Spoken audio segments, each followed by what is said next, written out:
It was eye-opening, to say the least, to see a nearly $9.4 billion revenue package come together so quickly and so late in session. It includes things like the single largest tax increase in state history, and it also includes one of the more significant shifts in sales tax policies that we've seen in decades.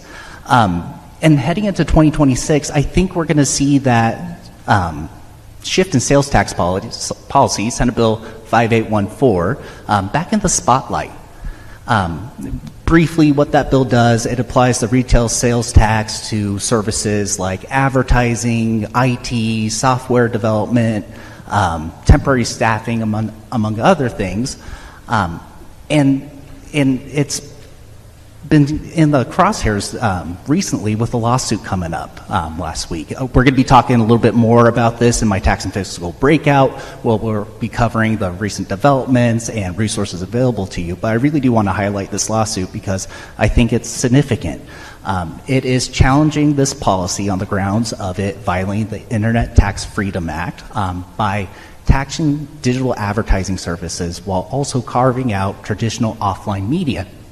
So kind of getting into a gray area there. So I can very much see next session potentially that portion of the bill coming out with some kind of change there. But what's really keeping me up at night right now, especially seeing what's happening with this bill, is, okay, say that portion comes out.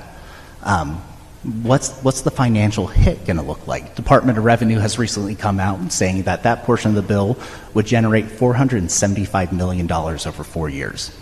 And we use that money to build this most recent budget.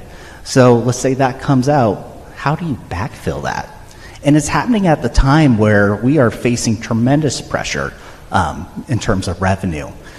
Last June, the Economic Revenue Forecast Council came out and projected that the revenue that we used to build our most recent budget was projected to decrease by $720 million, a significant amount. And we are having another Economic Revenue Forecast update next Tuesday, where the folks I've been talking to, we're anticipating that that number will get larger.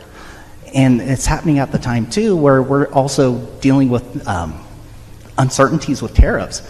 The Office of Financial Management a few weeks ago came out with a report, and something that jumped off the page to me was with some of the scenarios they were running, they estimated that it could be a cumulative hit to our state general fund revenue, the stuff we use to pay for the services that we rely on.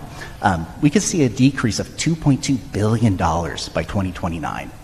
So it feels like the stars are aligning for another kind of perfect storm.